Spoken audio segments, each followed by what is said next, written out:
하나님께서 오늘 읽어주신 말씀은 디모데후서 4장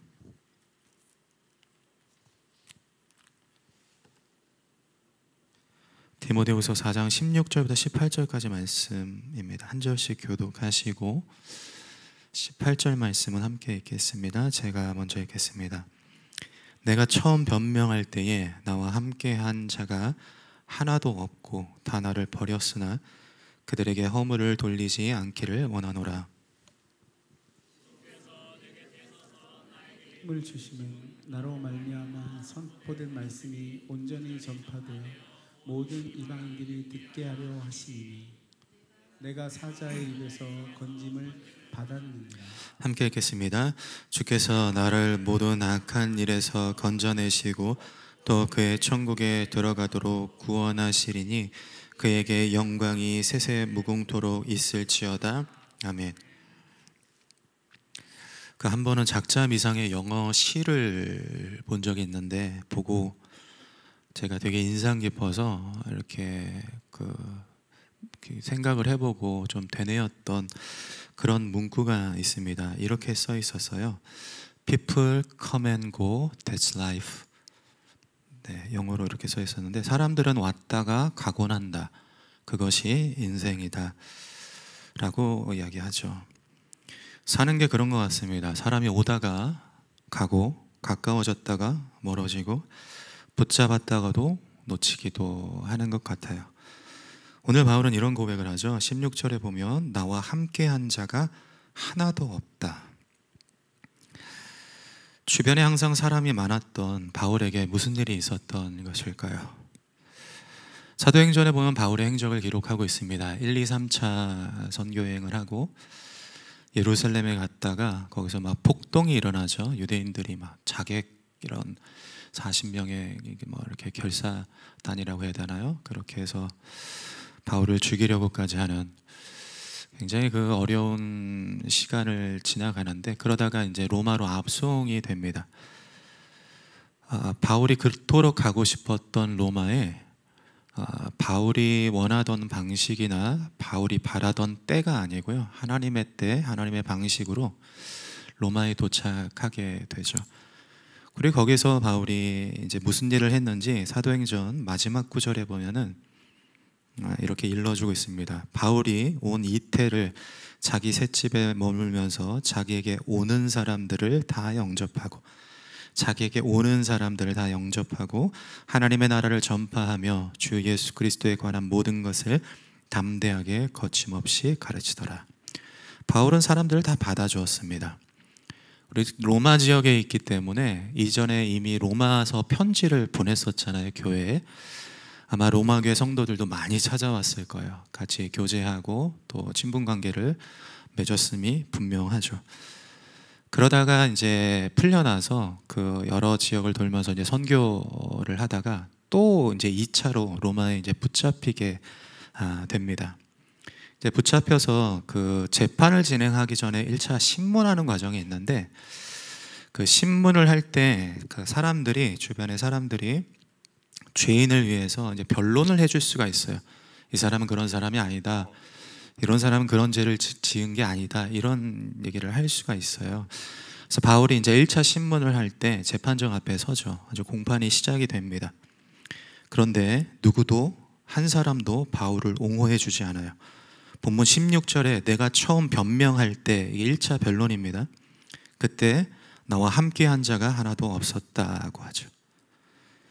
그렇게 즐겁게 대화하고 함께 기도했던 사람들, 바울의 전한 말씀을 듣고 은혜 받았다고 하는 성도들, 웃으며 식탁의 교제를 나눴던 동료들이 종적을 감춘 것입니다.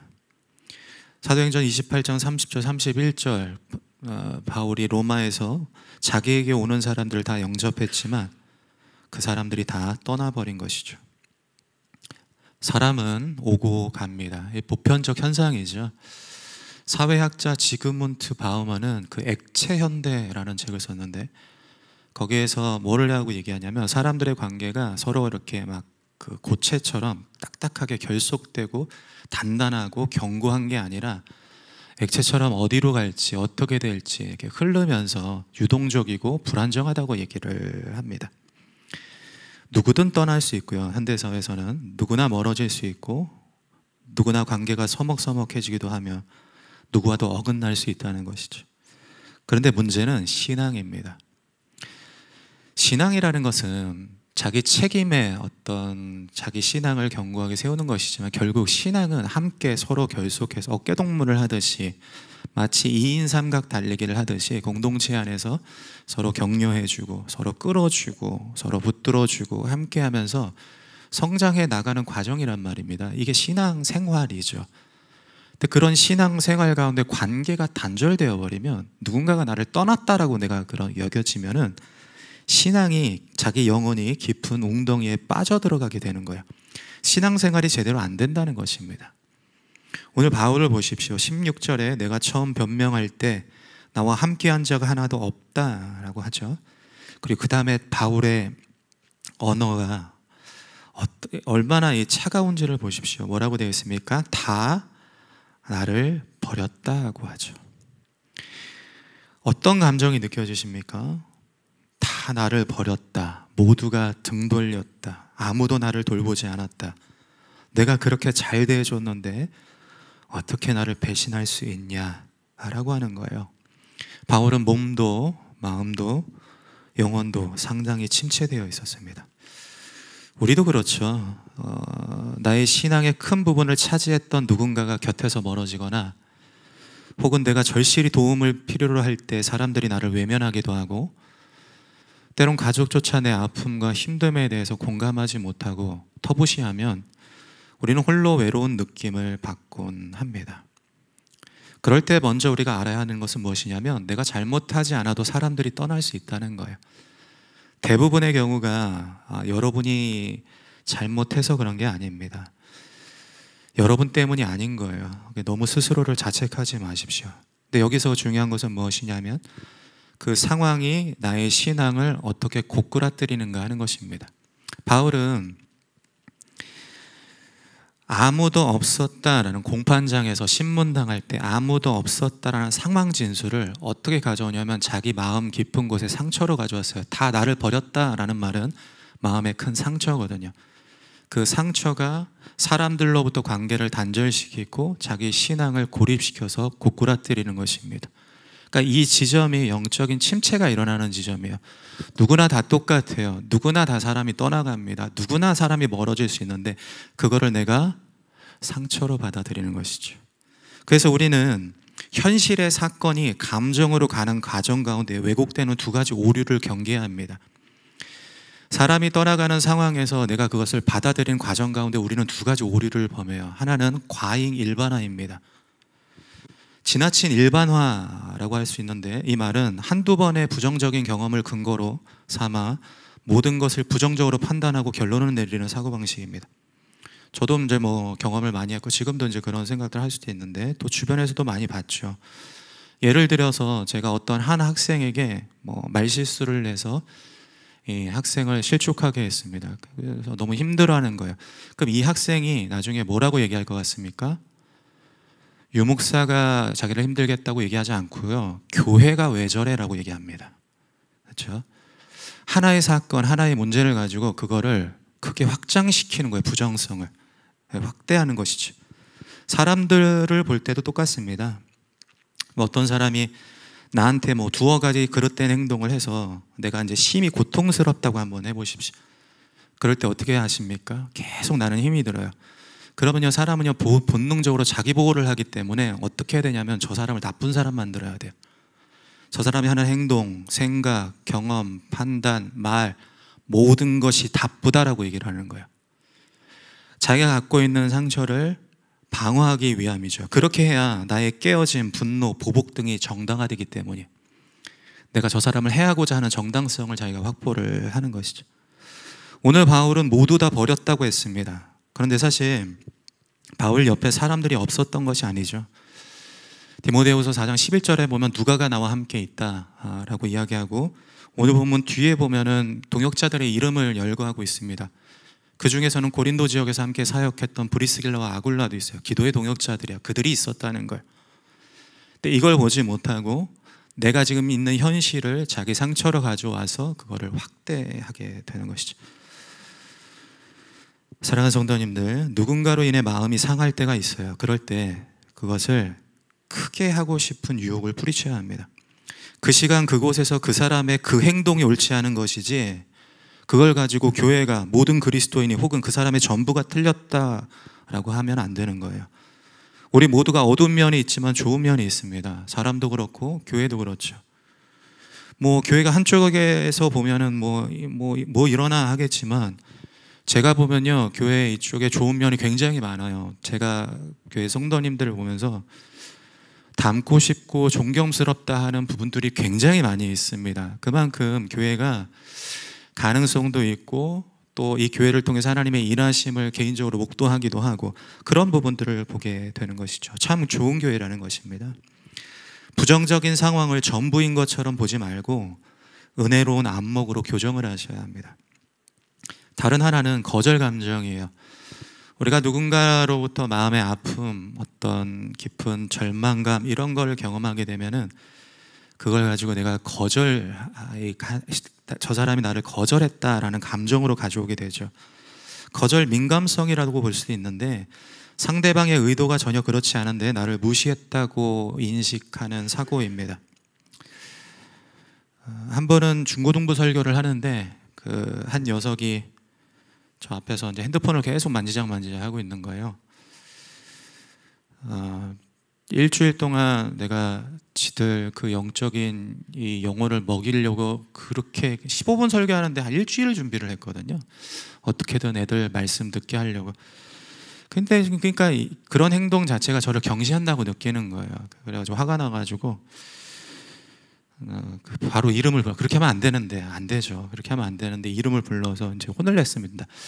그때 그 학생이 억울한 막 울먹울먹하면서 전도사님 설교를 적고 있었는데요, 이렇게 하더라고요. 그래서 제가 그 자리에서 얼른 미안하다고, 너 대단하다, 너 참 잘한 일이다 라고 이야기했던 적이 있습니다. 그러니까 우리는 아주 쉽게요, 그 나를 받아주지 않는다 하는 감정을 많이 느껴요. 인사를 했는데 그냥 지나쳐가면 나 무시하나 이렇게 느끼잖아요. 못 본 걸 수도 있는데, 내가 수고한 노력과 인정, 이 헌신에 대해서 인정해주거나 칭찬해주지 않을 때도 그렇고, 어렵사리 부탁했는데 갑자기 그냥 대뜸 안 된다고 해버리면 또 그거에 대해서 마음이 힘들기도 하고, 내가 말을 하는데 집중하지 않고 딴짓을 하거나 하면 우리가 그런 정서를 느낄 수가 있죠. 이 상대방의 이런 반응들은요, 되게 이유가 있는데도 불구하고 우리 안에 상처로 다가옵니다. 오늘 바울을 보십시오. 다 나를 버렸다라는 말로써 자기가 받은 거절의 깊은 감정을 표출하고 있습니다.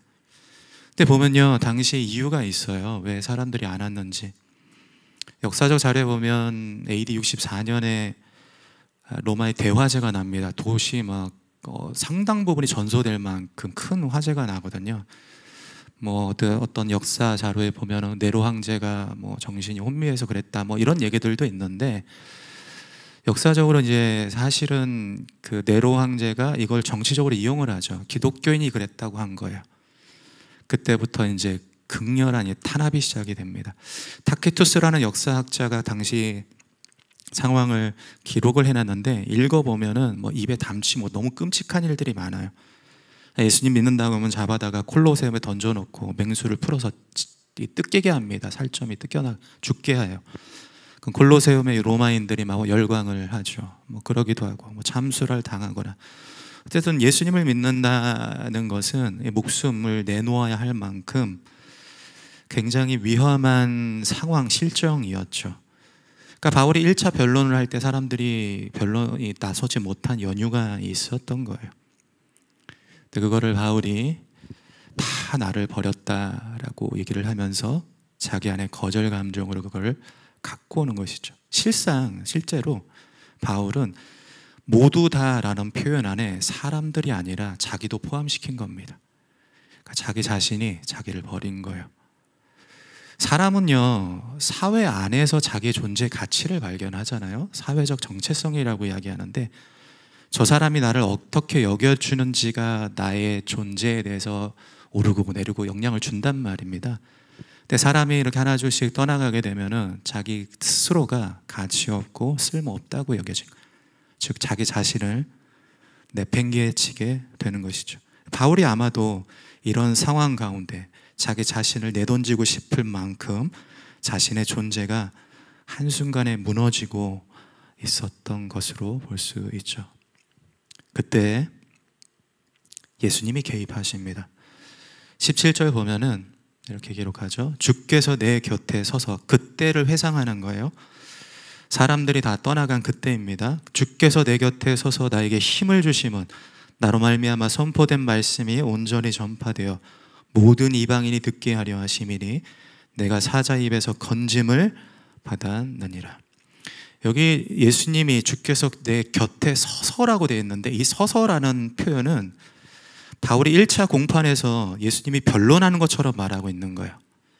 모두가 등 돌리고 떠나간 재판장에서 고개를 숙인 바울을 향해 아무도 일어나지 않는데 예수님만 일어나셔서 바울은 의로운 자다, 내가 너를 보증한다, 내가 너를 지지한다 라고 이야기를 하는 것이죠. 이런 주님의 간섭은 바울이 비슷한 문제로 침체될 때마다 있었습니다. 이게 한 번이 아니에요. 한두 번이 아닙니다.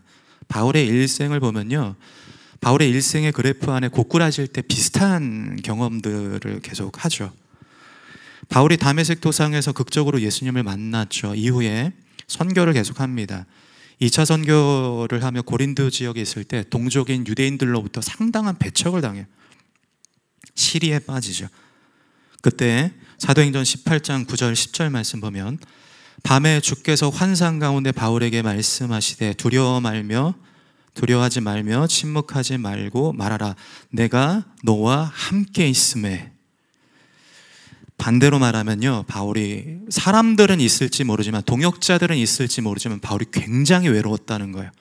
자기 혼자 있었다고 느낀 거죠. 근데 주님께서 내가 너와 함께 있음에 어떤 사람도 너를 대적하여 해롭게 할 자가 없을 것이다 라고 말씀하죠. 또 바울이 3차 선교를 마치고 예루살렘으로 가죠. 속박당합니다. 막 폭동이 일어나죠. 거기서 홀로 괴로워할 때 사도행전 23장 11절 그날 밤에 주께서 바울 곁에 서서 이르시되 담대하라 라고 말씀하죠. 그리고 오늘 로마에서도 주께서 내 곁에 서서 나에게 힘을 주심은. 일련의 사건들이 뭘 말씀해주고 있습니까? People come and go. 사람들은요 왔다가 전부 떠나버립니다. 그런데 Jesus come and never go. 예수님은 오셨다가 절대로 가지 않으신다는 거예요. 바울은 이런 신실한 주님의 은혜를 한 단어의 오늘 본문에 담아내고 있습니다. 그것이 16절에 버렸다라는 단어입니다. 헬라어로 보면 떠나다 버리다라는 용어가 최소한 8가지가 있어요. 우리처럼 그냥 한 단어를 쓰는 게 아니고 이것도 쓸 수 있고 저도 쓸 수 있어요.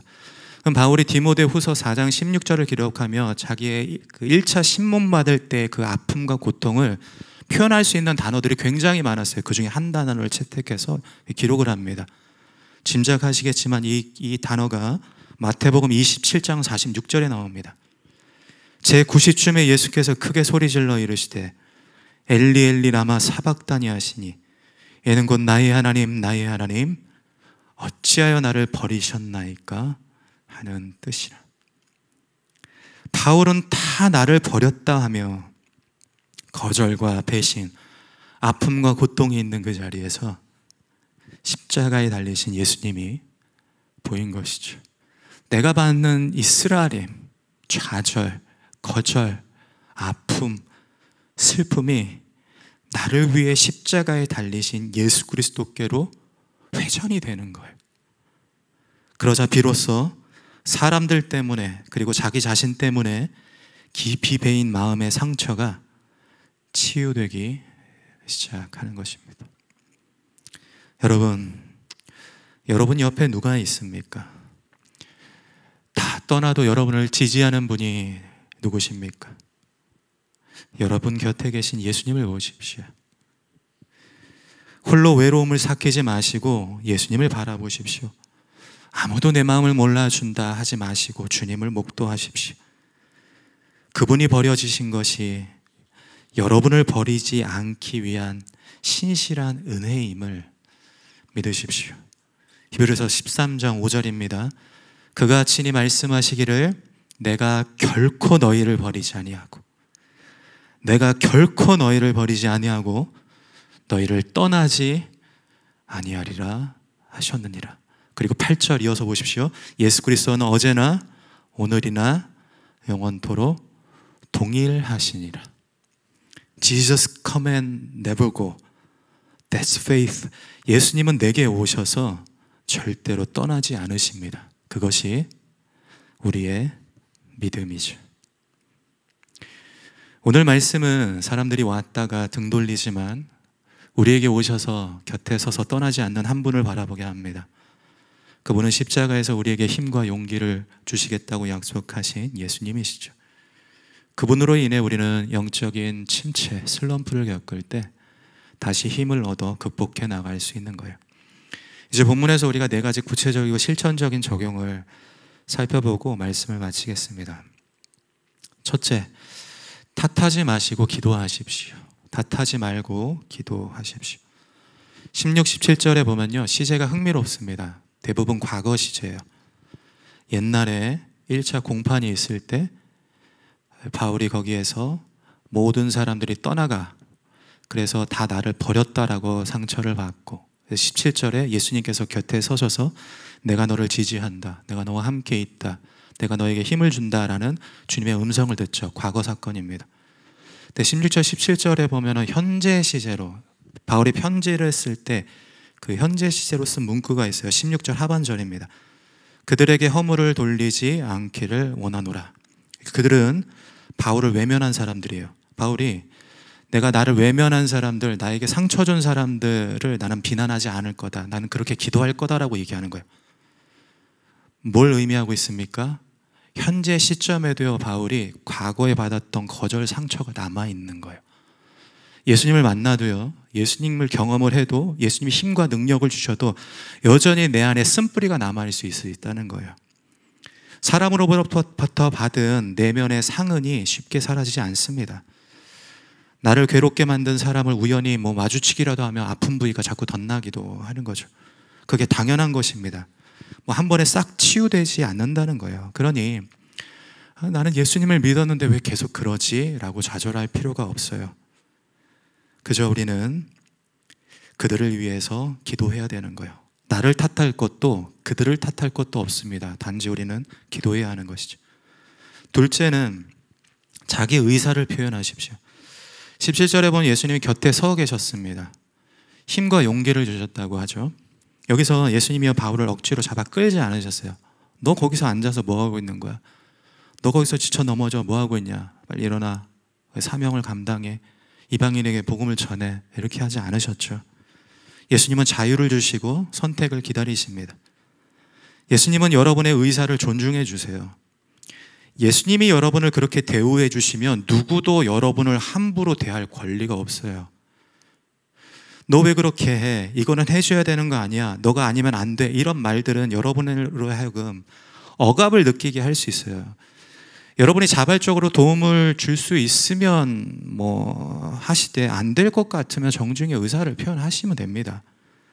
그리스도인은 무조건 내하는 사람 아니에요. 그거 착한 거 아닙니다. 저는요, 계속 그 부탁을 거절하지 못해서 겹겹이 여러 가지 사역과 헌신을, 무거운 짐을 막 짊어지고 나중에 폭발하는 분들 많이 봤습니다. 감당이 안 되는 거죠. 자기의 역량, 시간, 수준, 여력 감당할 수 있는 만큼만 기쁨으로 하시면 돼요.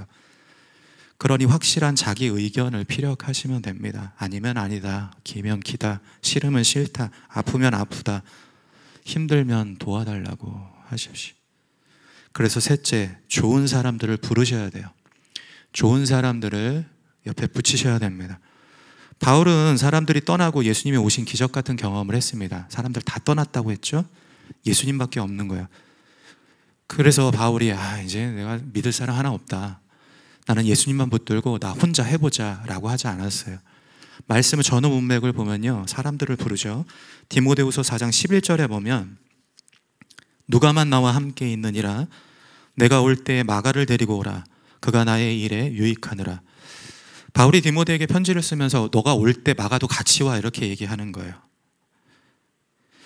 바울이 자기가 지금 겪고 있는 아픔, 슬픔, 내가 지금 힘든 이 부분들을 같이 공유하고 기도하고 동역할 사람들을 부르고 있는 것이죠. 우리 영혼의 상처는 오직 예수님만 치유하실 수 있습니다. 그러나 예수님은 주변에 좋은 사람들을 통해 여러분을 위로하시고 함께하게 하신다는 거예요. 지난 시간 여러분의 기도의 손을 붙들어줄 아론과 훌 같은 사람들이죠. 여러분에게 용기를 줄 그런 이들을 찾으십시오. 특별히 상심에 있다면 더더욱 나눠야 합니다. 교회에 보면은 제가 개인적으로 정말 성숙한 분들이 많아요. 개인적으로 존경하는 분들도 많고, 그런 분들에게 가서 불러서 심정을 토로하고 그걸 나눌 수 있는 것이죠. 여러분의 순장님, 팀장님, 동역자들, 친구들, 아내와 남편, 심지어 자녀들이든 요청하십시오. 용기 내어 도와달라고 하십시오. 마지막으로 넷째, 다시 사명의 자리로 나아가셔야 합니다. 디모데후서는 바울의 마지막 편지입니다. 유서예요, 유서. 여기 재판을 받고요. 얼마 있다가 생을 마감합니다. 네로 황제에 치하 있을 때. 바울은 디모데후서를 기록하며 자기의 마지막을 알고 있었어요. 6절에 보면 디모데후서 4장 6절에 나의 떠날 시각이 가까웠다라고 하죠. 바울은 일평생 주를 위해서 헌신한 사람입니다. 볼 꼴 못 볼 꼴 다 봤죠. 바울 스스로가 이제 충분하다, 할 만큼 했다라고 이야기해도요, 뭐라고 할 사람 아무도 없습니다. 바울은 자기 역할을 다 한 거예요. 여기서 그만둬도 됩니다. 그런데 17절에 보면은 이렇게 돼 있죠. 주께서 내 곁에 서서 나에게 힘을 주심은 나로 말미암아 선포된 말씀이 온전히 전파되어 모든 이방인이 듣게 하려 하심이라고 합니다. 예수님이 바울이 실족해서 넘어져 있을 때 그에게 힘줘서 일으키실 까닭은 천국 가는 그날까지, 호흡이 닿는 그날까지 사명 감당하라는 거예요. 너가 앉아서 주저앉아 있을 시간이 없다는 거예요. 너가 연로하건 나이가 많건 건강치 못하건 마음이 아프건 일어나라. 일어나서 하나님의 사명을, 소임을, 최선을 다하라는 것이죠. 18절 말씀도 보십시오. 주께서 나를 모든 악한 일에서 건져내시고 또 그의 천국에 들어가도록 구원하시리니 그에게 영광이 세세 무궁토록 있을지어다. 아멘. 바울이 결단하는 거죠. 내가 저기 천국 가는 그날까지 내가 주를 위해 충성하겠다고.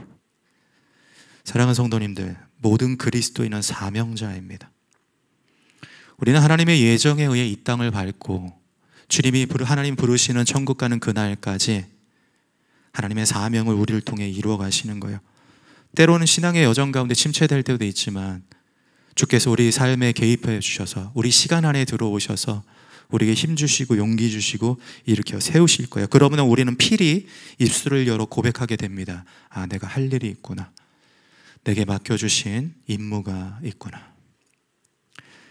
저는 오늘 이 시간 말씀을 듣고 예수님께서 여러분의 상한 심령을 어루만져 위로하여 주시기를 그렇게 기도하고 이제 말씀을 준비를 했습니다. 주님 안에서 주님밖에 없죠. 누가 그걸 하겠습니까? 예수님께서 십자가를 통해 우리 성도님들을 얼마나 귀히 여기시고 아끼시고 사랑하시는지 충분한 쉼과 안식과 평안을 누리시면 좋을 것 같아요. 그리고 다시 여러분의 자리로 돌아오시면 좋겠습니다. 한 권사님이 그런 얘기를 하셨어요.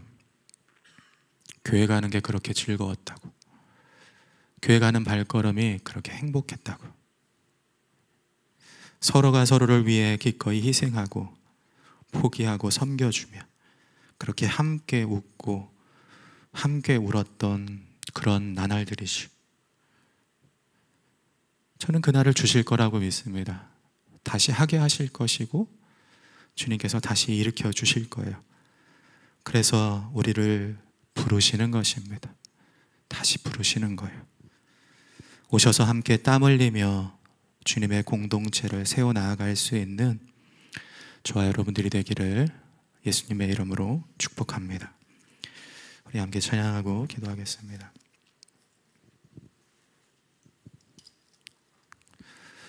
오늘 주신 말씀을 마음의 음성으로 들으시면 좋을 것 같습니다. 사는 게 참 녹록지가 않죠. 특히나 우리는 내 곁에서 사람이 멀어지는 경험을 많이 합니다. 개인적으로 목회자가 제일 많이 하겠죠. 상당히 마음이 아파요. 내가 어떻게 할 수가 없거든요. 그럴 때마다 우리는 자꾸 이 신앙적으로 실족하게 되는, 개인적으로 제가 그런 경험을 좀 많이 하게 되는데, 근데 그게 주님밖에는 누가 위로하실 수 있겠습니까? 나 때문에 십자가에서 모든 사람들, 아니 하나님에게조차 버림받으신 그 은혜가 있어야 우리가 다시 힘을 얻고 용기를 얻는 것이겠죠. 그래서 십자가에서 하시는 말씀, 내가 너를 버리지 않겠노라, 결코 버리지 않겠노라, 내가 너를 떠나지 않겠노라, 내가 너와 함께 하겠노라 라는 그 주님의 음성이 여러분의 심령에 들려줬으면 좋겠습니다. 우리 함께 찬양하고 우리 함께 기도하겠습니다.